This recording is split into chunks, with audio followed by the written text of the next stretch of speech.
Welcome back to Podiatry Marketing. I'm your host, Jim McDannald, joined as always by my trusty co-host, Tyson Franklin. Tyson, what's going on today? Oh, I'm fantastic. Oh, not a lot today, Big Jim. Just got a few weather issues at the moment. So if anybody hears a bit of spluttering noise in the background, it's because there's a little bit of rain around at the moment. So, but it cools things down, cools the pool down. So yeah, I look forward to the wet weather every now and then. Yeah, hopefully it doesn't come into your office, but we'll keep an eye out for it. Yeah, yeah. Well, you ever seen that movie Sharknado? I've seen the trailer and off clips of it, but never the entire thing. I've watched the first three, and I think there's like 6 movies. But I read somewhere, and this is an interesting fact for everyone listening to this. I read somewhere that Sharknado, no matter how stupid you think it is about sharks getting caught in a tornado and thrown into your house, which is ridiculous, it is the biggest grossing franchise in history. Really?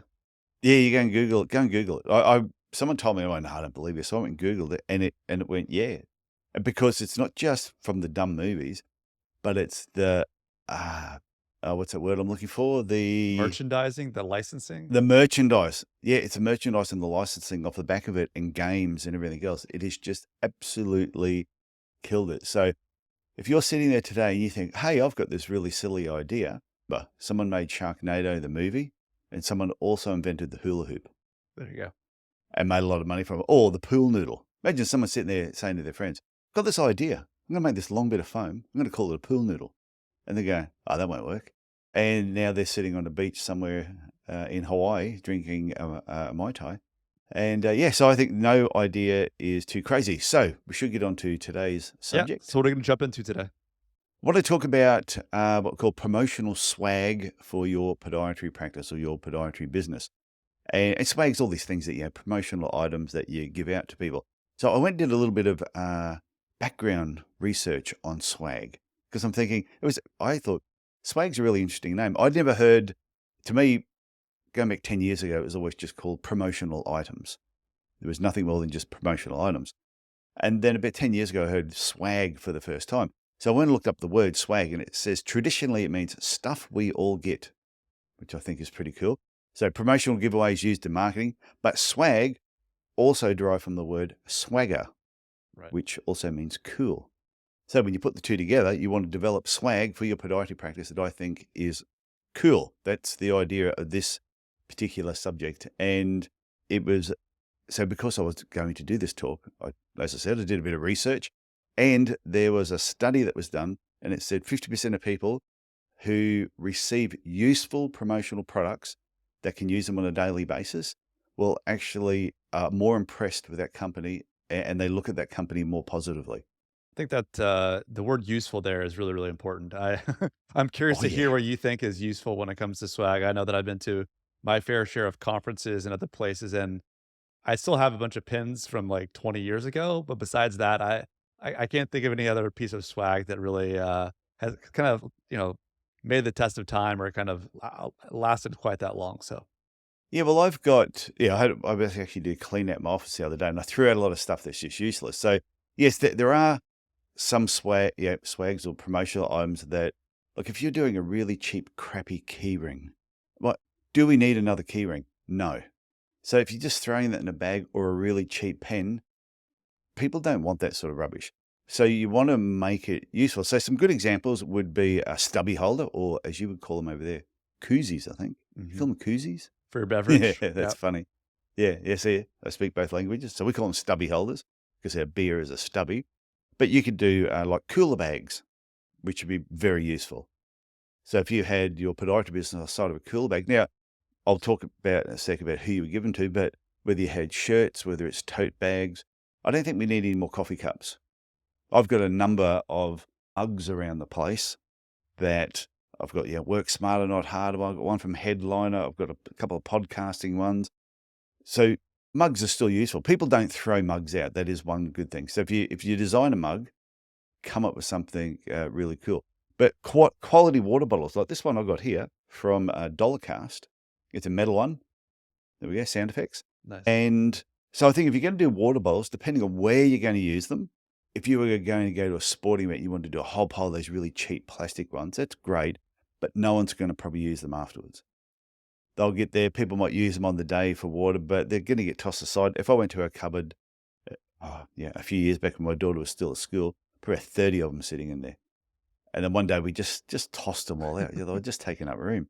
But if you got a really good quality one, which this one is, that I picked up at a conference, you will use it more often. But pens that work are also really good. And that's, I want to highlight that, is pens that actually work. Because I've received some pens from people, you get to write with them, and I've almost got RSI after writing 4 words. It's just Well, it does the tough to opposite, write with. right? It has the opposite effect. If you give Yeah. somebody a pen that doesn't work and they're staring at your name and it's either they're having to like push down so hard that no ink is coming out and they see your name there, it has the complete opposite effect of what why you gave the swag in the first place. Yeah, so if you're going to do pens, then just make sure they're quality pens. But I was going to grab a pile of things so I could show them on video here of things that I'd done because I've got a lot around the place. But I've done stubby holders. That's how it came up the other day in conversation. But I used to have Pro Arch Podiatry golf balls, which were fantastic when we went to golf events. We had Pro Arch Podiatry hats. I still have, I have hats for the podcast, which are quite popular. But we used to have wine bottles. A friend recently gave me a bottle of whiskey from Interstate Music when I was over in Nashville. That he went to a whiskey company, got it relabeled with his own stuff, and the whiskey was really, really nice. It's just a shame he only gave me one bottle, but it was really great. But even if it's gift baskets, so depending on the relationship you're having, who you're giving it to, where you're using it, will determine how much money you sort of spend in this particular area. No, that makes sense. I think, you have to kind of gauge the usefulness and the kind of who it's going to, right? And then you can kind of figure out what price point or what makes sense for that relationship. Yeah, and I love swag, especially t-shirts. And it's the same thing. If you're going to do t-shirts, do good t-shirts. Don't do these really cheap ones where you put them on and the sleeves poke out like triangles. You want those ones, they sort of fit. They make it, when you put it on, you look good in it. You don't put it on and go, yeah, this looks like a really cheap shirt. Because all that ends up happening, it just becomes a rag at somebody's house. And once again, it has a negative effect. If you produce really cheap swag, but you're trying to pass off as being quality, then people will notice it. The other part I was going to say is the swag must be useful. That's the other thing. So here in Cairns, I live in the tropics. If you want to do swag and they're beanies for your head, probably not very useful here. Now, if I was in Ontario, it might be completely different. Beanies might be very popular. So, and like I said before, no one needs another key ring. So if you think about doing key rings and giving them out to people, they're going to get them, they're going to put them in the bin. And also, I think it represents the personality of your business as well. So the reason we did stubby holders, or koozies as you call them, was because being in Cairns, a lot of my patients, they're beer drinkers. So I knew that they would actually use them. And I can go around to a few people's places in Cairns that I know who have become friendly with, who were patients back in the day. And every now and then I'll be in their bar area and I see the Pro Arch Podiatry stubby holder there. And I'm like, and they always say to me, these are the best bloody stubby holders I've ever had. I said, I know, I've got 6 of them. And I still use them all the time. That's why I was on something last night and I was having a beer while we were talking and I actually had the Pro Arch stubby holder, which is what prompted this particular topic. And also it's got to fit the audience that you're chasing or you're trying to connect with. So if you look at who you want to connect with, and say, for example, you want to connect with, say it was professional referrers. And that's what I got here. Yeah, think about the types of items your patients or professional referrers would use and keep around them on a daily basis. That's the best thing to do. So if it was like, and that's what we talk about, the bigger the ticket item, like a cooler bag, for example, it might cost you $50 to get it printed and get it done. But if you put a few items in there and gave that as like a gift basket to a professional referrer who was referring a lot of people to you, no one is going to throw out a cooler bag. It just doesn't happen. No, Even if you've got 10 of them, they're never going to throw it out. no, for sure. Like that's a great item. And like you said, you kind of have to think about the value being exchanged, right? If someone's sending you 10, 20 patients a year, a $50 cooler bag is not such a big deal to kind of give as a token of No. your appreciation and to kind of remain kind of top of mind with them that show them that you do, appreciate the patients they're sending over.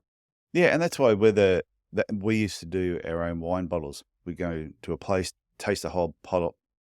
We go and taste a number of wines, see which one that we liked, And then we would get 4 cases of done, and we would deliver them out to different places at different times. We'd also have a couple ourselves, and our staff enjoyed them.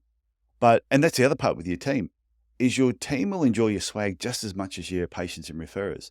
So just be aware of that, whatever your patients and referrers are using, your team's probably also going to like. They'll like having your business name on a hat that they can wear out and about. And the more stuff that they have, the prouder they're going to feel about your business.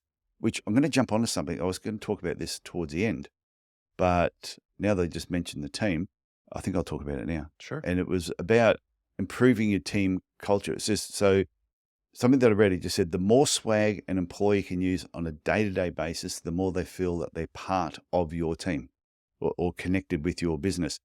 And they reckon, and research has found that companies that've got a well-established culture, so your team members feel they're part of it because they're wearing your business shirts and hats and other sort of swag that you sort of develop just for your team.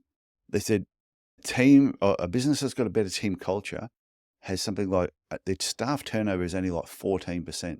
Compared to a company that has a really bad culture, the turnover is usually 50%.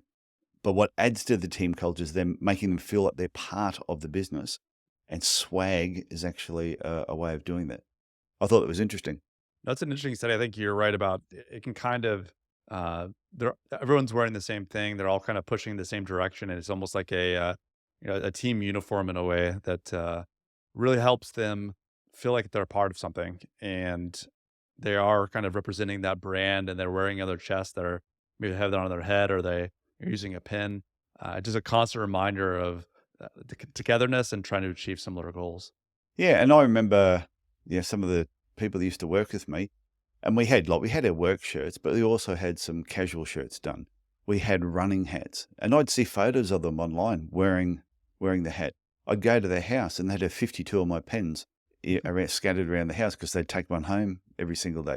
But if I was seeing them, it means other people that were visiting their house would see them. We used to have Podiatry socks. We had, and the golf balls. Most of the people that worked with me, a few of the ones that worked with me played golf.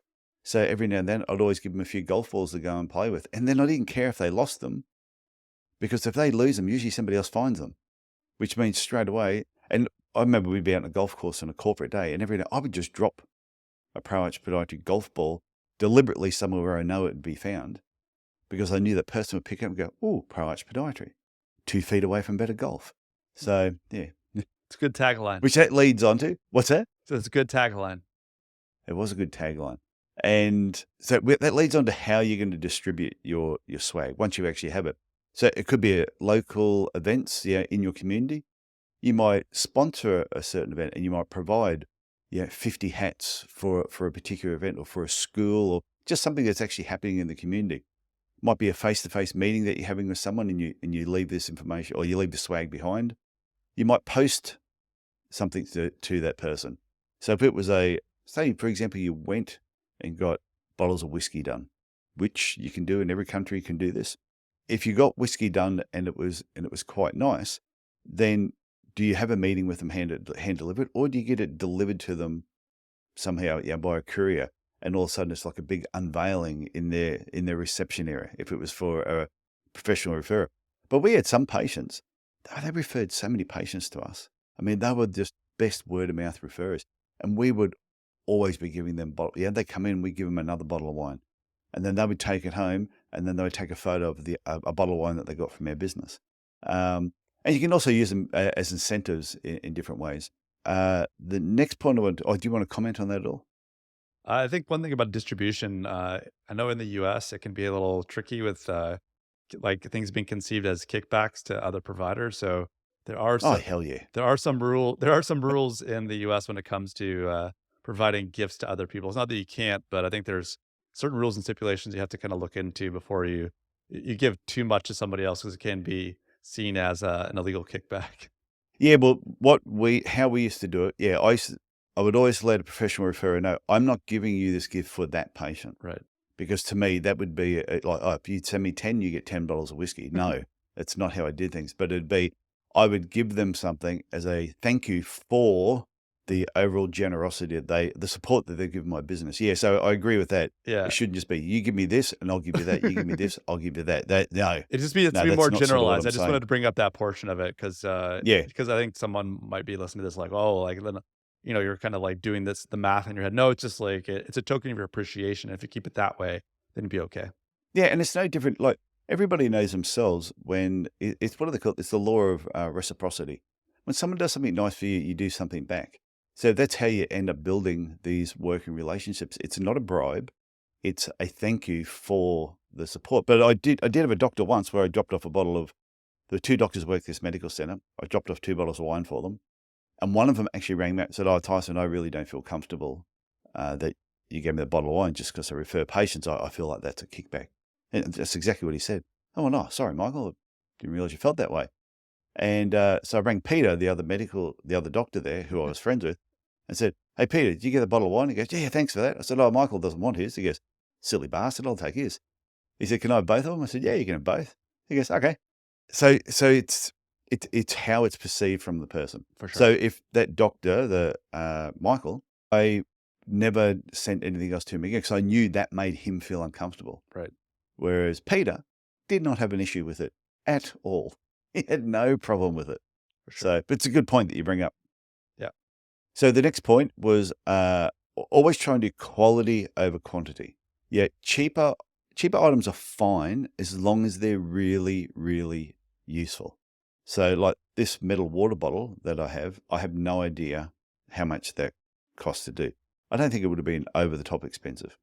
But if they were relatively cheap, as long as the quality is still good, so it doesn't necessarily mean cheaper items can't also be of good quality, but as long as they're useful, unlike a keyring.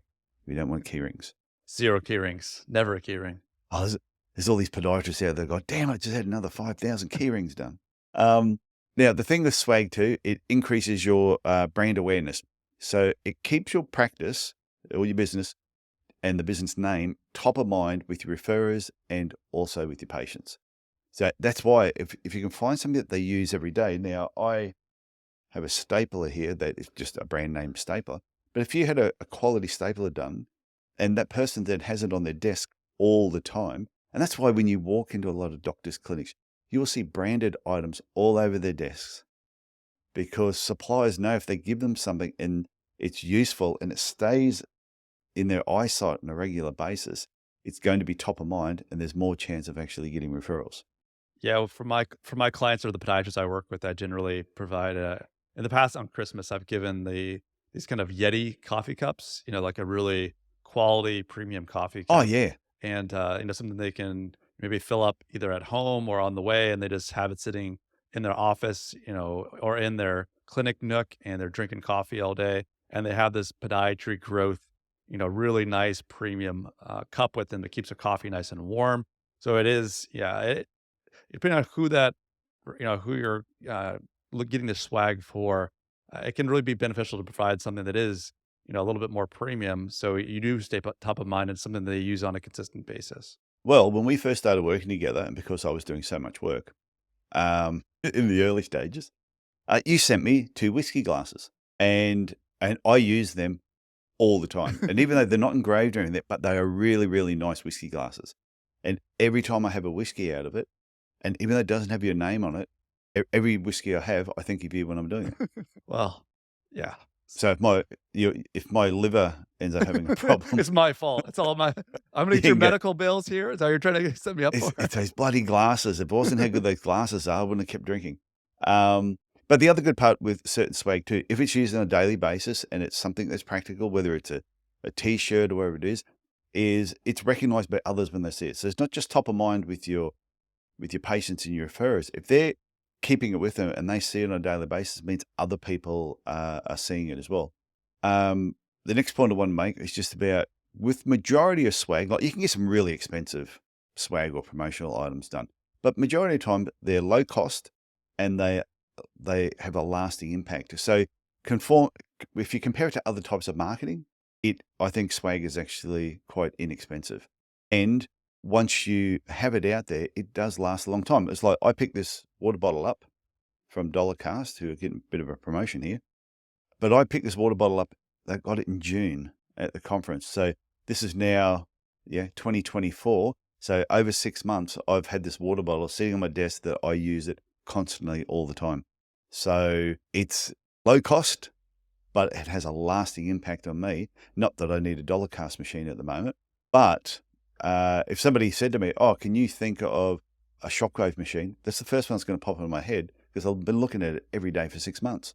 I'm not going to think about any other one. So some people will definitely, if, certain promotional items where you give them or swag, they will post it online.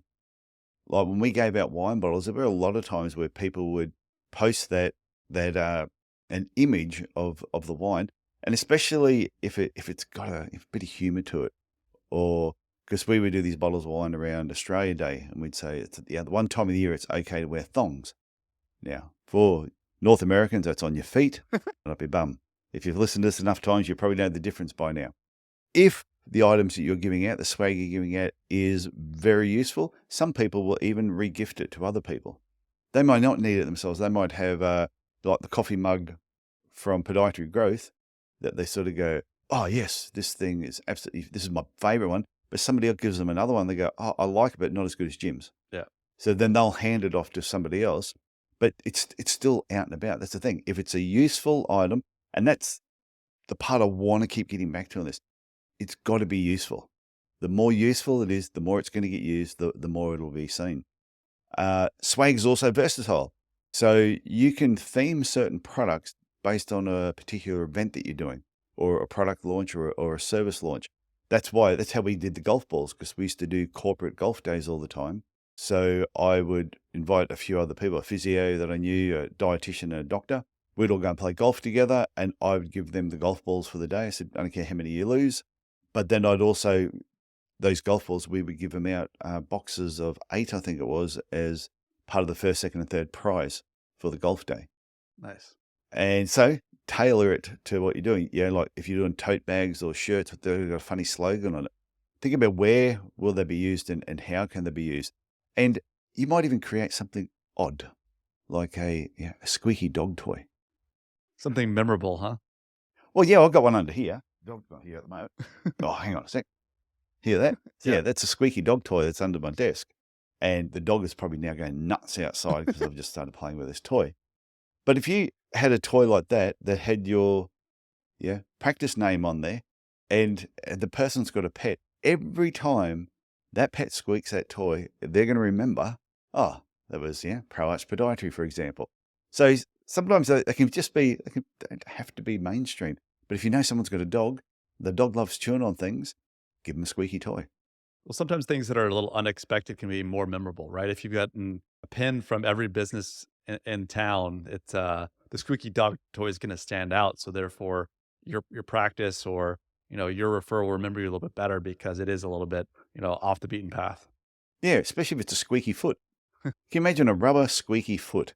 I'm sure somebody out there does rubber squeaky feet, that you could get your name put on there, and every person, and you can have a notice up in your reception that says, "Do you have a dog that loves squeaky toys?" And that's all the question is. There you go. And patients will say, "Yeah, my dog, I was about to say dove, my dove loves squeaky toys." No, my dog loves squeaky toys. And you go, okay, you put your hand, pull one out from the box, and you give it to them. Now they're going to take that home. Every time that dog squeaks that foot, every time they see that foot, they're going to think of your podiatry business. There you go. I think that is the number one takeaway from this. Everyone needs to get some squeaky feet. Dog toys for the win on the podcast. Squeaky feet. I love that. That is really good. And also, your swag can be an alternative to just giving somebody a business card. You might have a pocket full of squeaky feet. You're talking to people, "Hey, have you ever been to a podcast conference?" I've not been to a podcast conference before, no. Okay. So I went to Podcast Movement in 2019, I think it was, 2018. There were 3,000 people there. Wow. Talk about swag. When I went to that conference, my wife said to me, "Do not, under any circumstances, bring any more T-shirts home." I said, "I promise I won't buy any shirts." And I came home with 9 shirts. And she said, "I thought you said no more shirts." I said, "I didn't buy any of these. They were all given to me." Some of them, though, were absolutely spectacular, that they were just fantastic. And every time I put them on, I think of that company. The shirt was that memorable. Yeah. So it's much better than a business card. For sure. And I think I've pretty much, just the last point I want to cover, because I know we've gone on a fair bit, it's a big subject, is it can also promote your company values. So if you're quite environmentally conscious, then you might make your swag sort of reflect that. So we used to have, so for example, we used to have Podiatry nail files. So you see it pull off that slivy thing there, you turn it around and there's the naily bit. These were very popular with our female patients. They loved them.